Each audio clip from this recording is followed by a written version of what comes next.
సంపూర్ణ ఆరోగ్యం 28 October 2025 doctor GK Nagaveni and doctor G Shankar.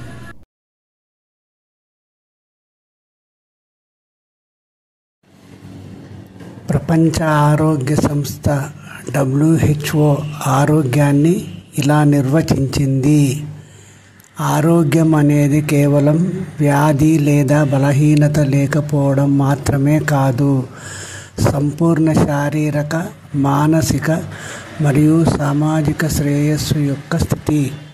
తెలుగులో ఈ నిర్వచనం యొక్క అనువాదం ఇలా ఉంటుంది: ఆరోగ్యం అంటే కేవలం వ్యాధి లేదా వైకల్యం లేకపోవడం మాత్రమే కాదు, సంపూర్ణ శారీరక, మానసిక మరియు సామాజిక శ్రేయస్సుతో కూడిన స్థితి.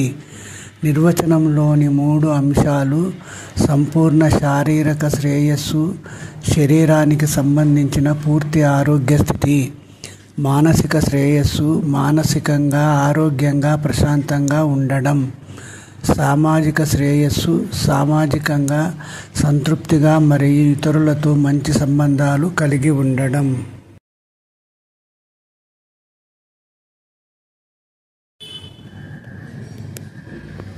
మీరు కొంత ఆలోచన చేస్తే మరియు ఇతరులతో మాట్లాడేటప్పుడు మీ మాట మార్చుకోవడమే మీ అనారోగ్యానికి కారణం. డాక్టర్ గరికపాటి నరసింహారావు ప్రసంగం వినండి. ఎంత చేసాం, మనకేం గుర్తింపు ఉంది అంటే గుర్తింపు కోసం చేసావు. ఆ మాట చెప్పరాదా? మరి చేసేటప్పుడు ఏమన్నా ఆ సేవే మాకు చాలండి, ఇదో పెద్ద నాటకం. ఇక్కడ సేవే మాకు చాలు అన్నప్పుడు నువ్వు ఇంకా గుర్తింపు లేదని జీవితంలో ఎప్పుడూ బాధపడకూడదు. అప్పుడు నీకు షుగర్ రాదు. లోపల ఒకటి బయటకు ఒకటేనండి మన రోగాలకు కారణం. అది లోపల ఒకటి బయటకు ఒకటి. ఇది మారనంత వరకు ప్రపంచంలో ఏది మారదండి. మీకు నిజంగా మాట్లాడాలంటే లోపల ఉన్నదే చెప్పండి. తిట్టినా పర్వాలేదు, కొట్టినా పర్వాలేదు, లోపల ఉన్నదే చెప్పండి. లోపల ఉన్నదే చెప్పే ధైర్యం లేనప్పుడు లోపల కూడా ఆ దుర్మార్గం ఆలోచనలు లేకుండా చేసుకోవాలి. అంతేగాని లోపల ఒకటి పెట్టుకుని బయటకు ఒకటి మాట్లాడొద్దండి. సమస్త రోగాలకి కారణం ఇది, ఈ కపట నాటకం. లోపల ఒకటి బయటకు ఒకటి. లోపల మనకి భక్తి లేదు, బయటకు ఉన్నట్టు చెబుతూ ఉంటాం. లోపలంతా అసూయ ఉంది, పైకి మాత్రం అనసూయలాగా అత్రి మహర్షిలాగా మాట్లాడతాం. ఆ లోపల ఉన్నది బయటికి చెప్పలేకపోవడం వల్లే రోగాలు వస్తున్నాయి. ఎందుకంటే లోపల సంఘర్షణ జరుగుతోంది. ఇక్కడ ఏం మాట్లాడుతున్నాం అంతే, అదే గుండె కొట్టేస్తుంది. ఇక్కడ గుండె నొప్పి అందుకే వస్తుంది, లేదా ఎందుకు వస్తుంది? అందుకని లోపలే సరి చేసుకోవాలి. వైద్యం అంతా లోపలే జరగాలి, బయట కాదు. ఇక్కడ మీరు కొంత ఆలోచన చేస్తే మరియు ఇతరులతో మాట్లాడేటప్పుడు మీ మాట మార్చుకోవడమే మీ అనారోగ్యానికి కారణం. డాక్టర్ గరికపాటి నరసింహారావు ప్రసంగం వినండి.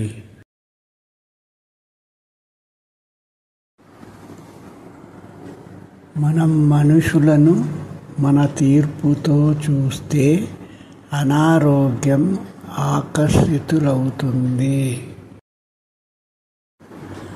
అనారోగ్యం లాంటి ప్రతికూల పదాలు పదే పదే మాట్లాడితే మీకు అనారోగ్యం వస్తుంది.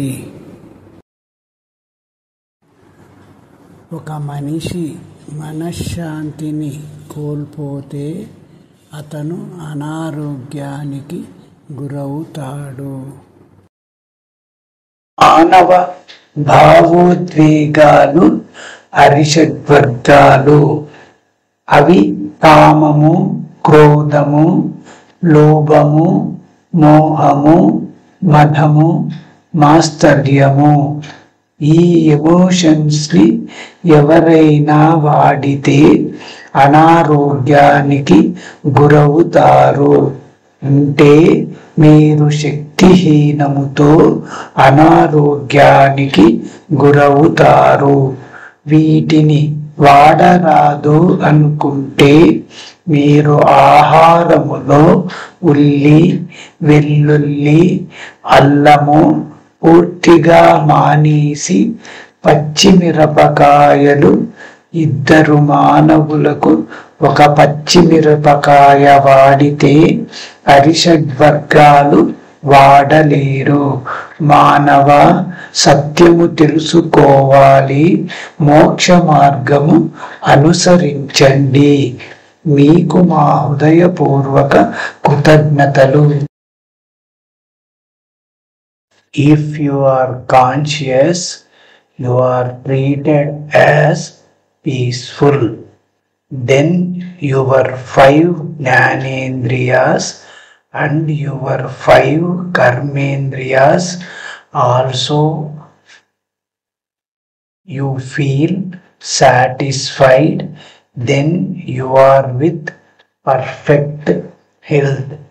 By any unclear thought of yours will make your 5 jnanendriyas and your 5 karmendriyas work in different direction, resulting ill health. Please try understanding truth and live blissfully. Life, it is known as salvation. మీరు స్పృహలో ఉన్నట్లయితే మీరు శాంతియుతంగా వ్యవహరిస్తారు. అప్పుడు మీ 5 జ్ఞానేంద్రియాలు మరియు మీ 5 కర్మేంద్రియాలు కూడా మీరు తృప్తిగా భావిస్తారు. అప్పుడు మీరు పరిపూర్ణ ఆరోగ్యంతో ఉన్నారు. మీ యొక్క ఏదైనా అస్పష్టమైన ఆలోచన వలన మీ 5 జ్ఞానేంద్రియాలు మరియు మీ 5 కర్మేంద్రియాలు వివిధ దిశలలో పనిచేస్తాయి. ఫలితంగా అనారోగ్యానికి గురవుతారు. దయచేసి సత్యాన్ని అర్థం చేసుకోవడానికి ప్రయత్నించండి మరియు ఆనందంగా జీవించండి. అది మోక్షముగా పిలవబడుతుంది. ఈ వీడియోను రూపొందించడానికి అవకాశం ఇచ్చినందుకు మేము విశ్వమునకు ధన్యవాదములు తెలియజేస్తాము. ఈ వీడియోను వీక్షించిన, అర్థం చేసుకున్న మరియు ఈ వీడియోను మానవులందరికీ షేర్ చేసిన వారందరికీ మేము ధన్యవాదములు తెలియజేస్తున్నాము. మనమందరము విశ్వానికి కృతజ్ఞతలను తెలుపుతాము.